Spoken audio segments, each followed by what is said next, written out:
여러분 안녕하십니까? 9월 10일 화요일 국회 라이브 6 시작하겠습니다. 국회 법제사법위원회가 김복형 헌법재판관 후보자에 대한 인사청문회를 열고 자질과 도덕성을 검증했습니다. 청문회에선 윤 대통령의 거부권 행사 등 정치 현안에 대한 질의가 집중됐습니다. 이승지 기자가 보도합니다. 김복형 헌법재판소 재판관 후보자 인사청문회에서 여야는 윤석열 대통령의 반복되는 거부권 행사를 두고 공방을 벌였습니다. 민주당은 대통령 거부권은 헌법상의 권한이지만 본인이나 가족의 사안일 경우에는 공직자 이해충돌 방지법을 적용해야 한다고 주장했습니다. 국민의힘은 야당이 정치 공세로 일관하고 있다고 비판했습니다. 공직자 이해충돌 방지법에 보면은 고위공직자의 대통령이 포함이 되고요. 그리고 대통령이 본인과 사적 이해관계가 있는 경우에는 그 직무를 회피해야 된다. 그런 규정이 있습니다. 우리 이 정부가 이제 제대로 일하도록 정말 이 야당에서 도와주지는 못할 망정, 발목 잡기, 툭하면 특검한다, 탄핵한다, 심지어 계엄설까지 나와요. 심도 깊은 검토가 필요하기 때문에 지금 이 자리에서 적답하기는 어려울 것 같습니다. 김 후보자의 답변 태도도 논란이 됐습니다. 민주당은 김 후보자가 후보자로서 자질을 검토하기 위한 원론적인 질문에도 대답을 회피한다며 비판했고, 국민의힘은 야당이 후보자에 대한 부적절한 답변을 강요하는 것이라고 반박했습니다. 이걸 즉답을 못하시면 그 자리에 왜 앉아 계십니까? 오늘 왜 나오셨는지 모르겠습니다, 진짜. 아까도 모두에 말씀드린 것처럼 국민의 면접이고 국민들께서 이건 다 지켜보고 계실 것인데 어떻게 이거에 대해서 답을 못하십니까? 여든 야든 어떤 그 평행선을 달리는 그 민감한 주제에 대해서 이렇게 이제 답변을 하셔야 되는 상황이 되니까 제가 그 모습을 보니까 그 아이가 이렇게 물어볼 때 엄마가 좋으냐 아빠가 좋으냐 그럴 때 굉장히 당황해하는 이런 좀 굉장히 난감한 그런 상황인 것 같습니다. 김 후보자는 헌법재판관이 되면 국민의 기본권 보장과 헌법질서 수호를 위해 모든 노력을 다하겠다고 밝혔습니다. 국회방송 이승지입니다.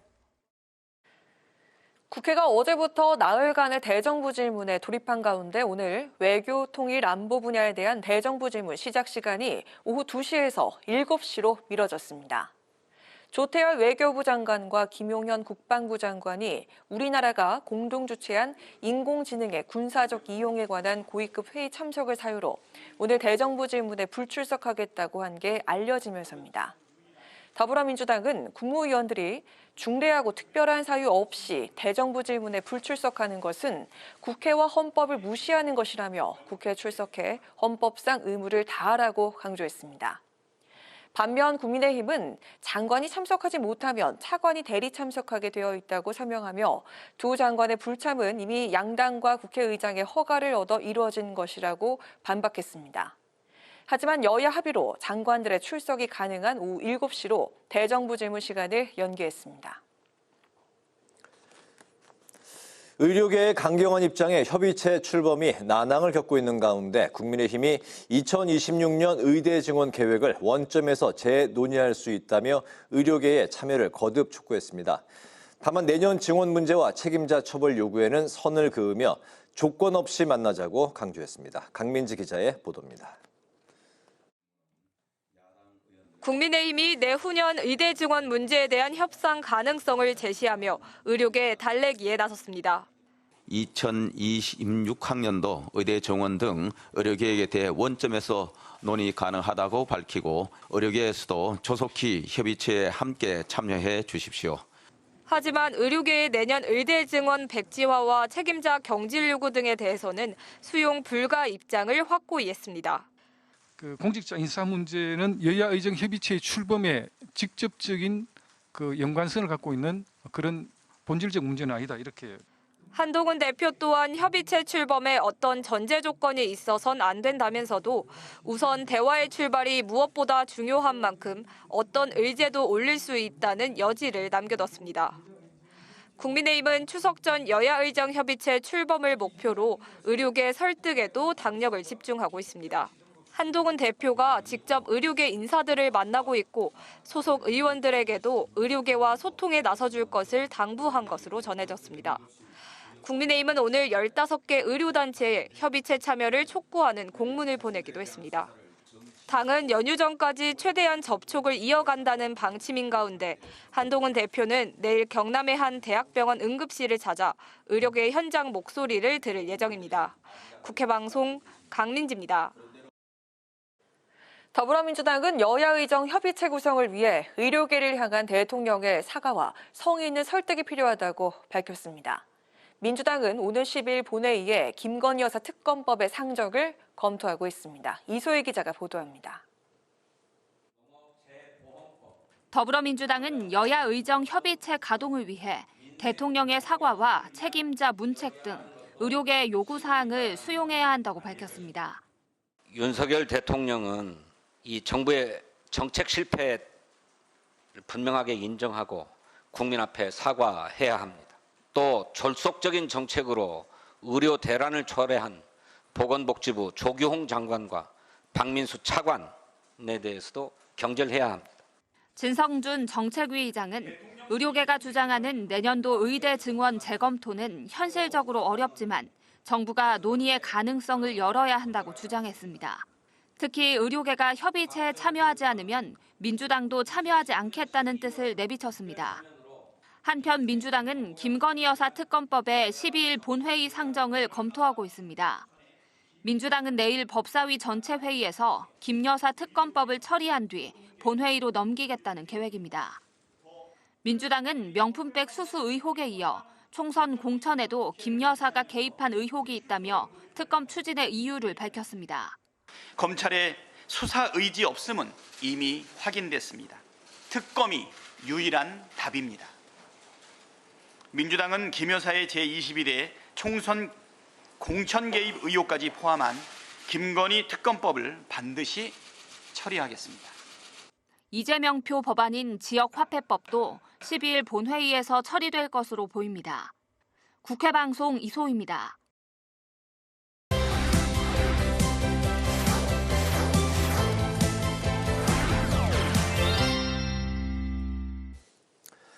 네, 오늘 이슈팩 서원한 객원 기자와 함께 대정부 질문 이틀째 관련 이슈들을 짚어보겠습니다. 서 기자 어서 오십시오. 네, 안녕하십니까? 네, 오늘 오전부터 국방부 외교부 장관의 대정부 질문 현장에 대한 불참을 놓고 여야 신경전이 진행이 됐는데 민주당과 국민의힘이 불참에 대해서 서로 다른 입장을 내놨죠? 네, 그렇습니다. 이 김용현 국방부 장관과 조태열 외교부 장관이 오늘 이 불참한다는 사실이 밝혀졌는데 민주당의 질의위원들은 국무위원이 이런 식으로 이 대정부 질문 전날에 불출석을 통보한 것은 국회 헌법을 무시한 행위다라고 비판을 했습니다. 또 박찬대 원내대표도 이 원내대책회의에서 기념 촬영과 주제 발표, 토론과 만찬 등 일정들을 봤을 때 장관 참석이 필수적인 양자회동 등은 늦은 시간에 진행이 된다며 불참에 대해서 문제를 제기했습니다. 하지만 국민의힘에서는 오히려 이들 장관의 불참은 사전에 민주당 박찬대 원내대표가 허가한 것인 만큼 문제될 것이 없다는 그런 입장입니다. 특히 이 민주당의 박찬대 원내대표의 도장까지 찍힌 대리 출석 양해 확인서를 공개하면서 민주당이 사전에 두 장관의 대정부 질문 불참을 모두 양해해놓고 이제 와서 이러니 당황스럽다는 반응을 내놓았습니다. 국민의힘에 따르면 외교부 장관은 지난 9월 3일, 또 국방부 장관은 어제인 9일 이 원내대표의 직인이 찍힌 양해 확인서를 받았다고 합니다. 네, 야당의 이제 반발 속에 결국 오늘 대정부 질문이 이제 열리기로 이제 확정이 됐습니다. 당초 이제 오후 2시였는데 7시로 시간이 바뀐 거죠? 네, 그렇습니다. 이 오늘 대정부 질문은 외교안보 이슈를 다루기로 했었죠. 그런데 이 외교부와 국방부 장관이 불참을 한다. 이 민주당에서는 받아들일 수 없다라고 강하게 비판을 했고요. 네. 이를 놓고 여야 간의 이견도 조금 있었지만 결국 두 장관이 행사 후에 참석하기로 하면서 오후 7시로 연기가 됐습니다. 아무래도 이 외교안보 이슈를 다루는 날 부처의 장관이 아니라 차관을 상대로 질의를 하는 것은 옳지 못하다는데 여야가 뜻을 모았고 또 장관들 역시 출석하겠다는 의사를 확인해 주면서 이뤄진 이 대정부 질문 지연 해프닝으로 보는 게 맞을 것 같습니다. 그렇군요. 민주당에서 새로 발의한 김건희 여사 특검법에 대해서도 이야기를 이제 나눠보죠. 수사 범위가 이제 8가지 의혹으로 이제 불어났습니다. 12일 본회의 처리가 이제 예정이 되어 있는데 이날 그 처리가 가능할까요? 네, 현재 민주당이 새로 발의한 이 김건희 여사 특검법은요, 8가지 의혹을 다룹니다. 더 확대됐습니다. 기존 의혹들에 더해서 최근에 김영선 전 의원에게 지역구를 옮기라고 했다는 지난 총선에서의 공천 개입 의혹, 또 해병대원 사망 사건이나 세관 마약 사건에서 구명 로비를 펼쳤다는 의혹 등입니다. 이 박찬대 원내대표는 오늘 원내대책회의에서 김건희 여사를 둘러싼 갖가지 의혹과 소문들이 여사 시리즈라는 이름으로 줄줄이 사탕처럼 터져나오고 있다며 특검이 답이라고 강조를 했습니다. 특검법은 민주당 주도로 현재 이 법사위 법안심사 제1소위를 통과한 상태인데 대통령실은 이제 국민들도 지쳤다. 제1야당이 대통령과 영부인의 흠집내기에만 몰두하고 있다며 불편한 심기를 담은 입장을 내놨습니다. 그렇군요. 주목해야 할 부분이 여당이 과연 김건희 여사 특검법에 이제 하나의 목소리를 낼 것인지인데 일단 아직까지는 뭐 좀 전반적인 분위기가 반대의 목소리인 것 같아요. 네, 그렇습니다. 오늘도 아침부터 많은 지라시가 돌았는데 이 한동훈 대표가 배제된 이 용산과 당 최고위원들 간의 저녁 자리가 번개였다. 모 의원의 제안으로 급성사된 자리였다. 이런 내용들이 담겨져 있었습니다. 네. 하지만 이 곧바로 관련된 만찬 소식이 언론에 나온 과정을 놓고도 사실 여러 해석들이 나올 정도로 말들이 분분합니다. 그만큼 현재 108석에 불과한 국민의힘 당내 분위기가 중요하기 때문이다. 이렇게 풀이를 할 수 있을 것 같은데요. 법사위 전체 회의를 거치면 이 특검법들이 본회의로 직행을 할 수 있는데 오는 12일 이 민주당은 본회의 처리를 추진하고 있죠. 일단 유상범 국민의힘 의원은 추석 밥상에 김건희 특검을 올리려고 하는 정치적인 술수라고 비판을 했고요. 추경호 원내대표도 법안 처리를 하려고 해도 양당의 합의가 있어야 하는데 어떤 이야기가 나온 적도 없다라면서 반대 의사를 밝혔습니다. 네. 하지만 이 한동훈 대표는 당장 이 해병대원 특검법을 놓고 제3자 추천 모델을 당내에 설득 중인 상황이고요. 또 김건희 여사 특검에 대해서도 총선이나 당대표 선거 과정에서 국민 눈높이를 거론하면서 특검을 가능성을 시사했던 적도 있습니다. 또 최근에 윤 대통령과 한 대표의 관계가 삐걱거리는 상황에서 과연 국민의힘 의원들에게 어떤 영향을 미칠지는 조금 더 지켜봐야 될 것 같습니다. 그렇군요. 오늘 이슈픽은 서완한 개원 기자와 함께했습니다. 오늘 말씀 잘 들었습니다.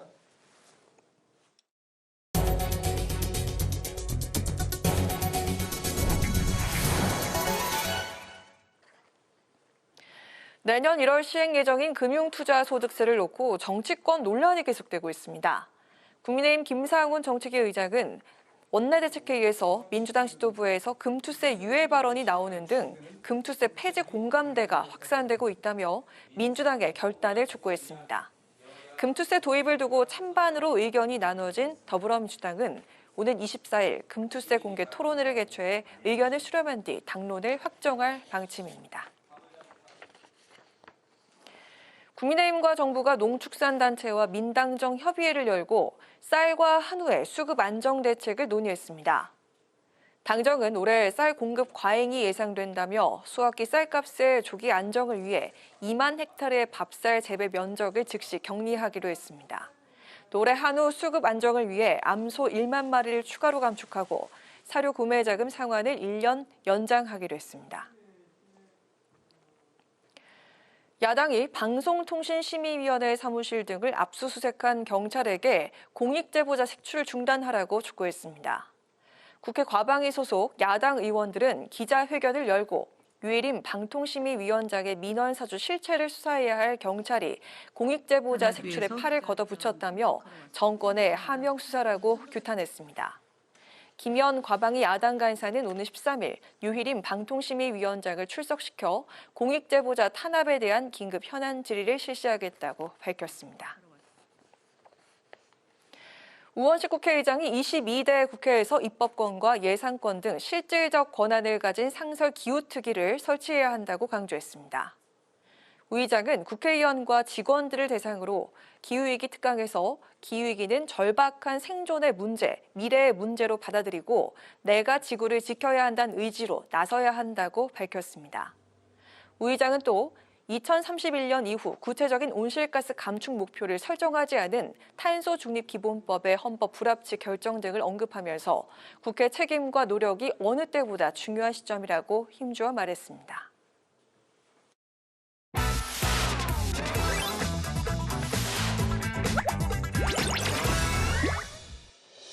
9월 10일 강아랑이 전해주는 정치권의 뜨거운 말말말 강아랑의 정치랑입니다.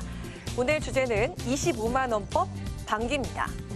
민주당이 지역화폐법 개정안을 지난주 행안위에서 처리하고 이번 주 본회의 통과를 목표로 한 가운데 지역화폐법과 한 세트라고 할 수 있는 이재명 대표의 대표 법안인 전국민 25만 원 지원법에 대한 당내 이견이 표출되고 있습니다. 그 모든 국민에게 20만 원 나눠주는 것보다 두텁고 촘촘하게 어려운 사람에게 더 지원을 해주고 전 국민 25만 원 나눠주면 13조가 든다고 그래요. 이 13조는 하늘에 떨어진 돈이 아닙니다.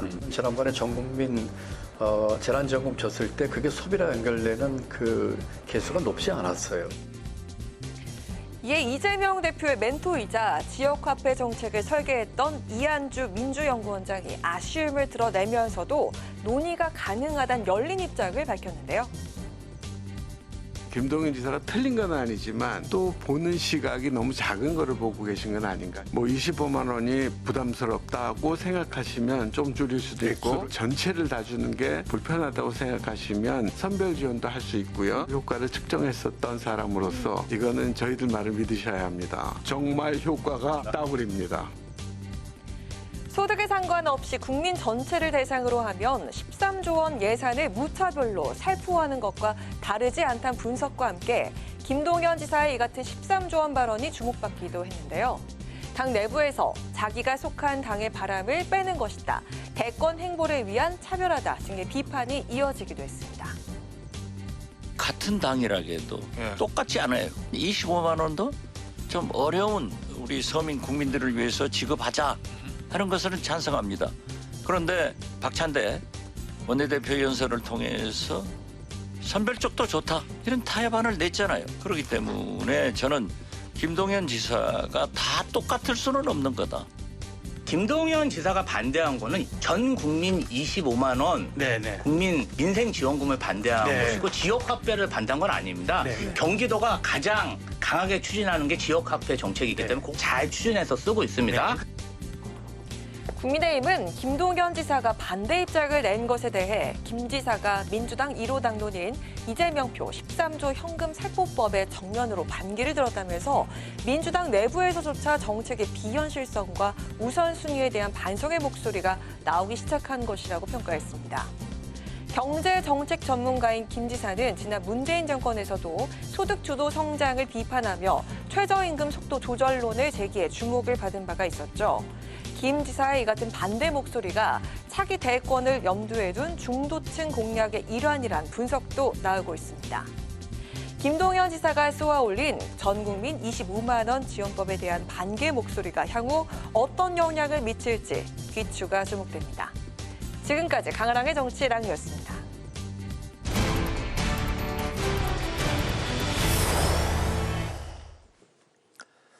지난 주말 사이 이달 말에 퇴임 예정인 기시다 후미오 일본 총리가 우리나라를 다녀갔습니다. 12번째 정상회담이자 퇴임을 앞둔 기시다 총리로서는 고별 회담인 셈이었는데요.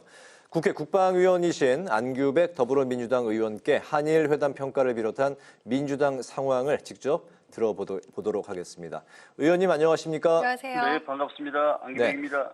네, 오늘 윤 대통령이 국무회의에서 단절됐던 정부 간 협의체가 모두 복원됐다면서 기시다 후미오 일본 총리와 가진 정상회담 성과를 강조했습니다. 사도광산 논란 등 최근 친일 논란이 불거졌던 만큼 이번 회담에 더욱 이목이 집중됐었는데요. 의원님께서 이제 국회 국방위원이신데 이번 한일 정상회담 성과에 대한 냉정한 평가를 해주시면 어떤 말씀을 해주실까요? 네. 오늘 국무회의에서 단절됐던 정부 간 협의체가 모두 복원됐다고 말씀을 하셨는데 도대체 무엇이 복원됐는지 잘 모르겠습니다. 근본 그 한일 정상회담과 관련하여 저는 평가할 만한 가치가 있을까요? 글쎄 회담이 아닌 단순히 해동으로 저는 봐야 할 것 같습니다. 우리 국민들께서 그 얻은 굴욕감을 떠올릴 때 저는 낙제점을 주고 싶고요. 기시다 총리가 경호 세계라는 그런 사자성어를 사용을 하셨어요. 현대에도 한일 양국이 서로 마음을 비추는 또 함께 빛을 발하기를 희망한다 이런 뜻인데요. 대통령실은 기시다 총리 발언이 현 한일 관계라고 칭찬하는 덕담을 했는데요. 글쎄요. 저는 이 과거사 문제를 어둠으로 내몬 채 오늘날 그 밝게 비추자는 인식에서 그 뜻이 있다고 생각하는데 그 어떤 국민이 동의할 수 있을까요? 이에치 카의 말에 의하면은 역사는 과거와 현재의 대하다라고 말씀을 그 명언을 남기셨는데 일제 36년의 과거사에 대한 사죄는 저는 정치적으로 그 우회할 수가 없는 문제입니다. 지난 그 2년 반 동안 12번을 만났지만은 식민지에 대한 사과와 또 강제 동원에 대한 배상도 그 어느 것 하나 진전되는 것이 없었습니다. 저는 기시다 총리가 떠나는 마당에 기분을 좀 맞추려고 뭔가 우리한테 좀 얻은 것이 무엇이겠습니까? 대폭 축소된 독도 훈련에 대한 일본의 고압적인 항의와 강제징용 누락 등 그 사도광산 등의 민족적 치욕이라고 느낍니다. 아마 우리가 일본의 어떤 장난 놀이에 좀 놀아난다 이런 느낌이 듭니다. 네. 자, 그리고 그 민주당이 모레 본회의에서 처리를 예고한 지역화폐법과 또 세트라고 할 수 있는 이재명 대표의 그 대표 법안입니다. 전국민 25만 원 지원법에 대해서 당 내에서 반대 목소리가 나오고 있는데 김동연 경기지사가 대표적이죠. 이 같은 그 김 지사 행보를 두고서 해석이 엇갈리고 있습니다. 이게 그 대권을 위한 의도적인 발언이라는 친명계 비판도 이어지고 있는데요. 이에 대해 좀 어떤 의견이실까요? 누구라도 그 당론이 결정되기 전까지는 치열하게 강론을박이 있을 수 있지만 당론이 확정된 이후에는 따르는 것이 정치의 본질적인 저는 자세라고 생각합니다. 혹여나 대권 주자로서의 그 어떤 차별성을 두기 위해서 청개구리 전략이라면 저는 그것이 하책이라고 생각합니다. 피눈을 나눈 그 가족끼리도 성격도 취향도 또 생활 습관도 다 다른 게 아니겠습니까? 당내 이견은 당연히 있을 수 있죠. 그러나 이것이 인시 공격이 아닌 이상 정책에 대한 논의는 언제든지 자유로운 것이 우리 당의 분위기입니다. 그러나 이 정책에 대한 이견이 아니라 정략적 수단으로 각을 세우려는 것이라면 또한 이 얘기는 또 다릅니다. 경제부총리를 역임한 관료로서의 전문성을 인정을 합니다마는 정치가 빨리 가는 것이 아니라 함께 가고 그리고 멀리 가야 되기 때문입니다. 25만 원 지원법은 지금 시기에 지역 상생을 위해서 반드시 필요한 법이라고 생각합니다. 저희 동대문 각 지역에 경동시장, 양년시장, 청량시장 등이 전통시장이 굉장히 많이 있지 않습니까? 제가 직접 그 소상인들과 대화를 나눈 경우가 많은데 시장 상인들은 굉장히 지금 그걸 얼굴이 상당히 어두워요. 그래서 이런 어떤 그 제도적 해법을 절실히 요구하고 있습니다. 그분들께서도 입을 모아서 이 법의 시행을 지금 주장하고 계시는데요. 장사하는 분들에게 매출의 증대뿐만 아니라 매출의 증대가 굉장히 기분 좋은 일 아니겠습니까? 예컨대 지역사랑 상품권이 지급되는 25만 원 지원법은 지역 상생, 소상공인과 함께 동행하는 것입니다. 우리가 쿠팡을 비롯한 그 플랫폼 대기업, 대형마트 등에서 어떤 그 대기업 프랜차이즈가 갖고 있는 문제가 무엇이겠습니까? 강원도에서 돈을 써도 결국 다 서울로 빨려 들어오고 맙니다. 그래서 이 돈이란 것이 골고루 돌아야 되는데 그것이 돌지 않기 때문에 지역화폐의 경우에는 서울에 있는 고인은 돈을 지역에서 쓰자, 시장 친화적으로 또 밀착적으로 쓰자 이렇게 기본적으로 설계한 겁니다. 설계를 한 것이라고 봐야 되지 않겠습니까? 네. 네, 문 전 대통령과 이재명 대표가 그제 양산에서 만나서 최근 문 전 대통령과 관련된 사안에 대해서 정치 보복에 대한 일치된 의견을 이제 밝히면서 손을 잡은 모습이 인상적이었는데요. 지난 4월 총선에서 다소 이제 두 사람 간 좀 어색한 그런 분위기가 있었지만 다시 양측의 화합된 모습을 보여줬는데 당내에서는 이를 어떻게 보고 있을까요? 네, 그 온갖 여러 가지 그 어려움 속에서도 똘똘 뭉쳐서 오늘의 대한민국 즉 산업화, 경제화, 민주화, 정보를 일궈낸 민주당의 정체성을 되찾고 있다고 봅니다. 검찰의 탄압이 거세질수록 우리 당은 더욱더 강력히 결집해서 명문 정당으로 거듭나게 될 것입니다. 검찰의 힘으로 노무현 전 대통령을 잃은 기억은 우리 국민 속에 내리에 박혀 있습니다.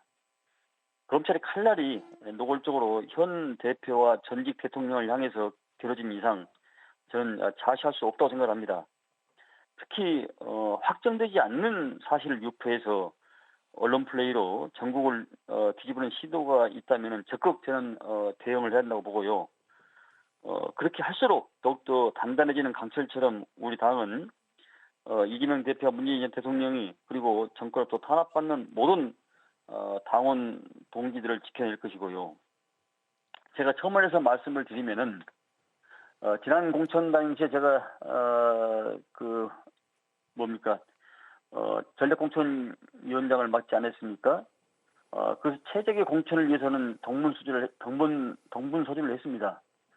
능력 있는 사람이 아무데나 가서 잘하는 적재적소가 아니고 필요한 곳에 필요한 인물을 배치하는 적수적재의 원칙에서 입각을 했습니다.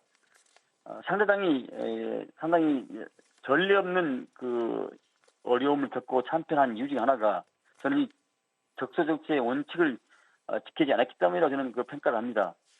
용산에서 윤석열 대통령과 함께 일을 좀 했다고 지역에 접근도 않는 그런 과정에서 낙하산으로 찍어내려서 가다 보니까 민심의 선택을 받지 못한 것이죠. 잡음이 없는 공천은 있을 수가 없습니다만은 다만 그 잡음을 단결된 화합으로 바꿔낸 것이 저는 정당의 어떤 역량이 아닌가라고 생각합니다. 그리고 그것이 오늘날 명문 정당으로서의 더불어민주당의 모습이라고 저는 평가합니다.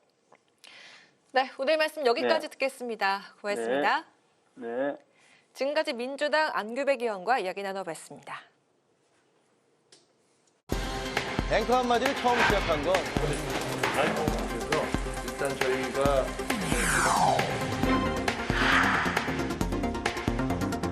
매우 궁금합니다. 그는 24일.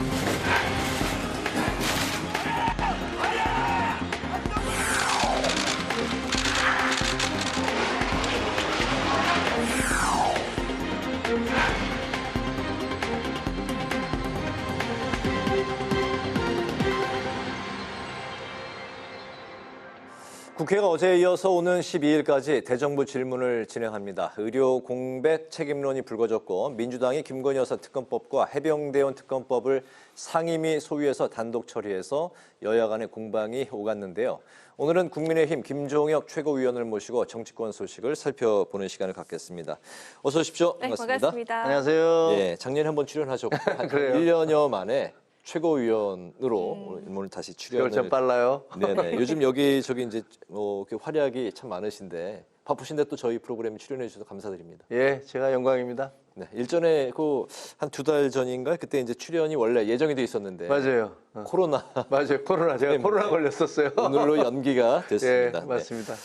그 위원님께서는 이제 중앙일보를 거쳐서 JTBC 앵커를 이제 하셨고 2021년 최재형 전 감사원장이 대권에 이제 도전하셨을 때 캠프에 이제 합류하셨고 현재 국민의힘에서 이제 최고위원으로 계십니다. 34년 동안 이제 언론인의 네. 길을 걷다가 정치권으로 들어오셨는데 어떠십니까? 그 언론 이렇게 축구 경기로 비유하면요, 기자들은 이제 그 관전평 하시는 분 같아요. 와, 저쪽으로 빨리 패스해야 됩니다. 왜 저렇게 안 하죠? 뭐 네. 이런 거고. 네. 근데 정치인은 거기서 이제 뛰는 축구 선수 같아요.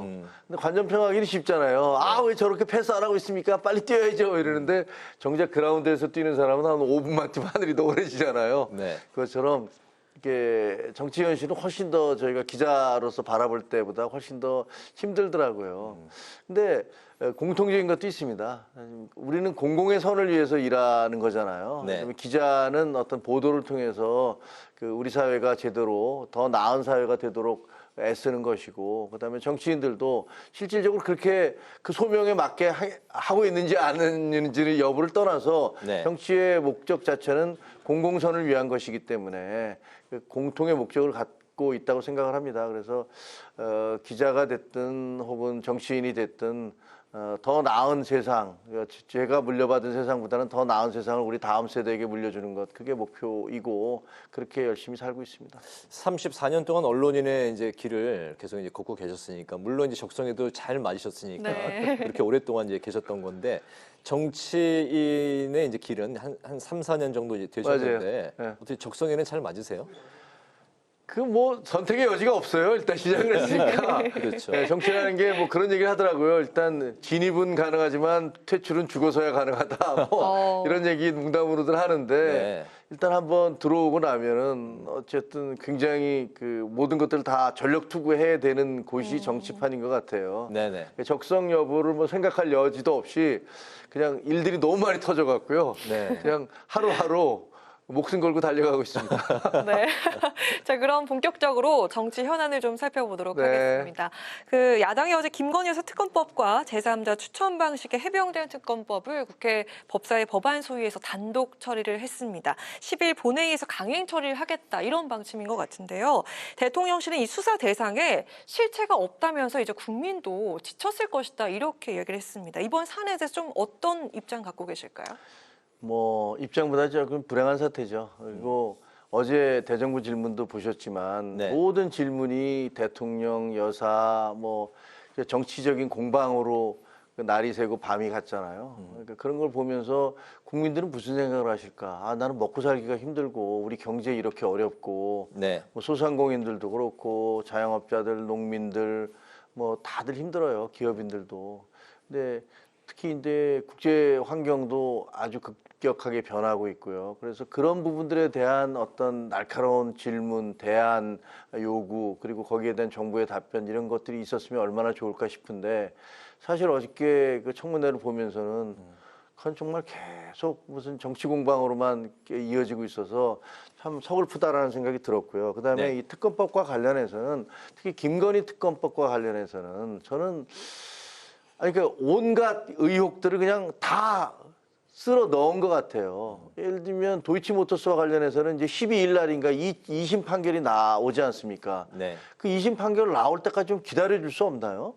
2심 판결이 나와서 보면 그때 수사는 이미 문재인 정부 때 시작됐고 그다음에 이제 기소가 돼서 이 그 판결이 나올 1심에서는 또 대부분 그 주범 한 명을 제외하고는 다 무죄가 나왔어요. 그래서 거기다 돈을 투자했던 사람들, 투자자라는 사람들 다 전주라는 사람들 다 무죄가 나왔는데 그 2심에서 뭐 새로운 증거가 제시됐다라고 해서 얘기를 하고 있으니까 2심 네. 판결을 좀 봤으면 좋았겠다라고 생각이 들고 거기는 뭐 삼부 토건의 주가 조작 의혹이니 이런 것들은 전혀 김 여사와는 상관이 없는 그러니까 삼부 토건의 전임 오너가 주인이 네.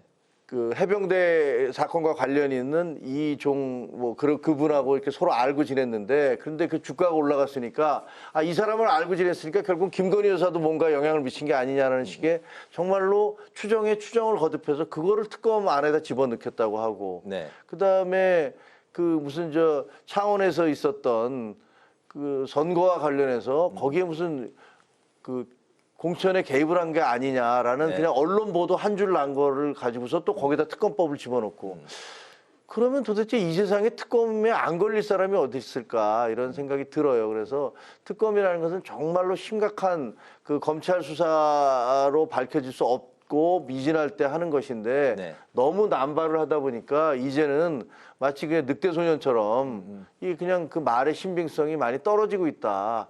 그런 생각이 듭니다. 근데 이 얘기가 네. 김건희 여사가 예를 들면 그 명품백을 받은 거에 대해서 국민 사과를 하지 않은 것이 그냥 넘어갈 수 있다라고 생각하는 건 아니에요. 저는 계속 주장해 왔지만 김건희 여사가 그건 명백하게 잘못된 네. 것에 대해서는 대국민 사과가 법률적인 것과 상관없이 있어야 된다고 생각을 합니다. 그러나 네. 야당의 특검법은 정말 도를 넘어도 한참 넘었다 이런 생각이 들어요. 네네. 얼마 전에 이제 코로나19 이제 걸리셨을 때 의료 지원 받는 데는 불편하진 않으셨나요? 근데요, 요즘 코로나는요, 저도 그렇게 증상이 심하지는 않았고, 만약에 검사 안 했으면 그냥 다녔을 것 같아요. 근데 네. 검사에서 양성이 나왔기 때문에 양성이 나온 이상은 갈 수가 없잖아요.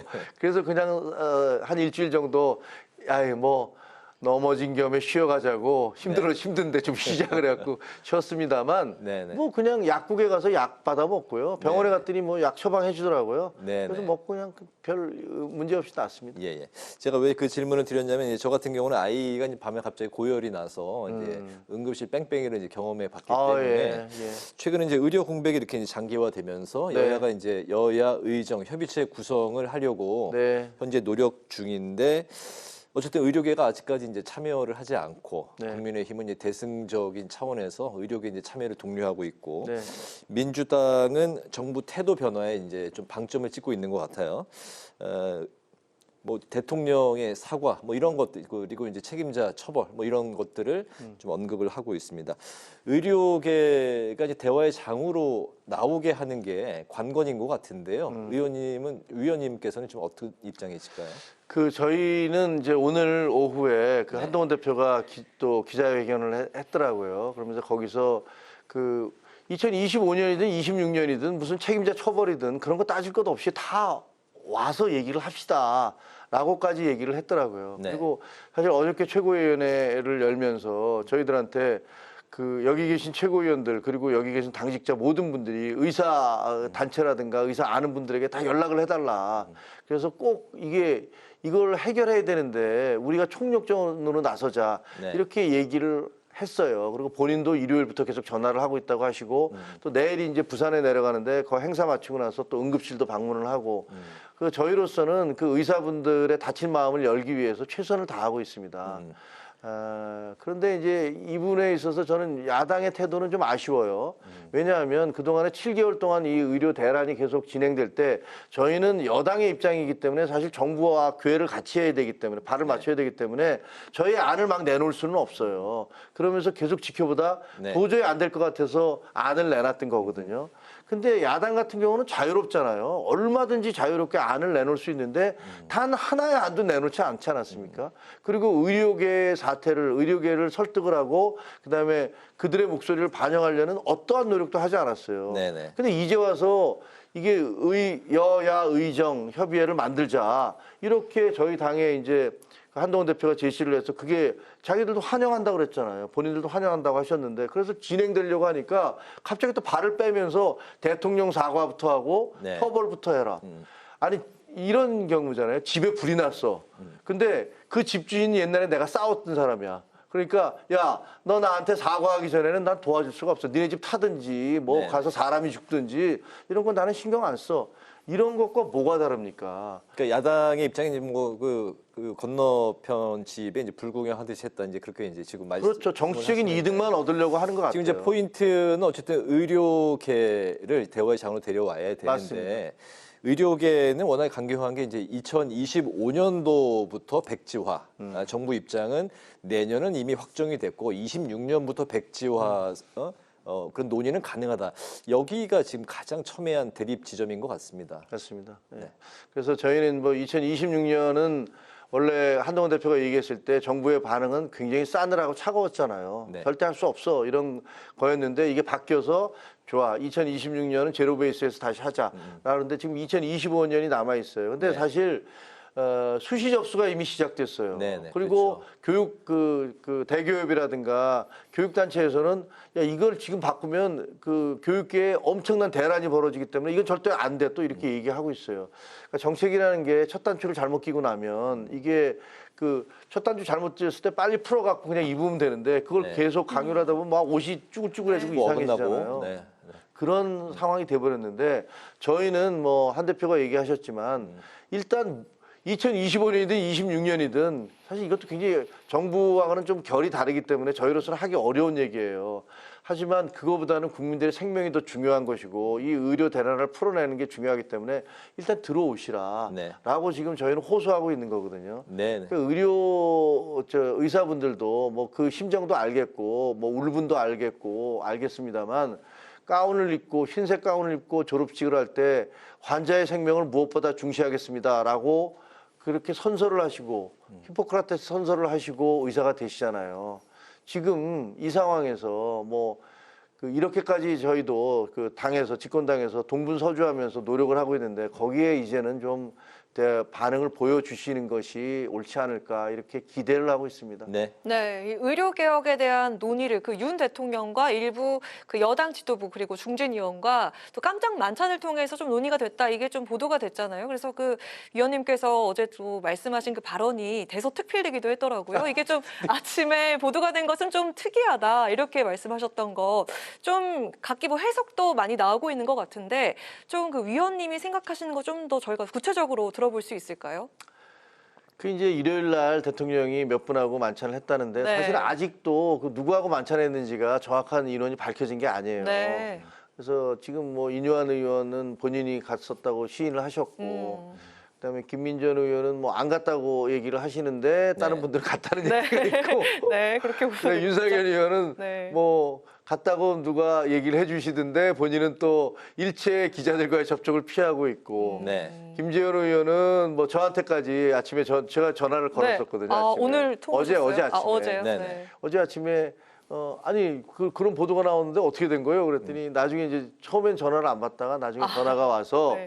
아니 선배님 나는 그 형님하고 같이 벌초 갔어요. 이렇게 얘기를 하시더라고요. 근데 뭐 설마 그런 것까지 그 거짓말을 할까라고 뭐 저는 그렇게는 믿지 않습니다. 이게 이제 그러니까 안 보도에 갔다? 의하면은 윤상현 의원이 당일에 이제 대통령에게 의료 개혁에 대해서 이제 할 말이 있으니까 이제 좀 만나자. 그래서 이제 번개 제안을 했기 때문에 의사 출신 인유한 그 최고위원도 끼고 뭐 이런 자리가 만난 걸로 저 이제 알려지고 있는데. 네, 그렇게 번개라고 이제 알려져 있는데 네. 근데 일단은 좀 이상한 거는 뭐 그게 아무 문제가 그럼 뭐 가서 얘기할 수도 있는 거 아니에요. 대통령이 그렇지 않아도 다른 번개로 의원들을 만나고 계신 걸로 알고 있어요. 그러니까 가서 뭐 만났다고 해서 그 얘기한다고 그게 뭐가 그렇게 문제가 된다고 네. 왜 한사코 다 그거를 부인을 하고 그 더 이상하잖아요. 네. 그때 아침에 어제 아침이죠. 그러니까 네. 최고위에서 제가 대표한테 아니 이런 얘기가 있는데 알고 계세요. 그러니까 저 모르는데요. 그게 뭐예요? 그러더라고요. 보도도 났는데 기자들이 물어볼 테니까 준비하셔야 돼요. 제가 얘기했거든요. 그랬더니 네. 누가 가셨냐고 그래서 갔다 그러니까 뭐 갈 수도 있죠. 뭐 가서 만나시면 뭐 대통령 만나는 게 못 갈 때 간 건 아니잖아요. 네네. 그렇게 얘기했는데 그 이후의 과정이 오히려 더 이상하게 됐어요. 꼬였어요. 그러니까 그냥 갔었다 가서 뭐 대통령하고 얘기했다 이렇게 하면 되는데 왜 자꾸 안 갔다 그러고. 근데 거기다 인원도 지금 보니까 또 갈수록 그 인원이 또 다른 인원이 있었다라는 얘기도 있고. 네. 그래서 조금 이상해요. 네.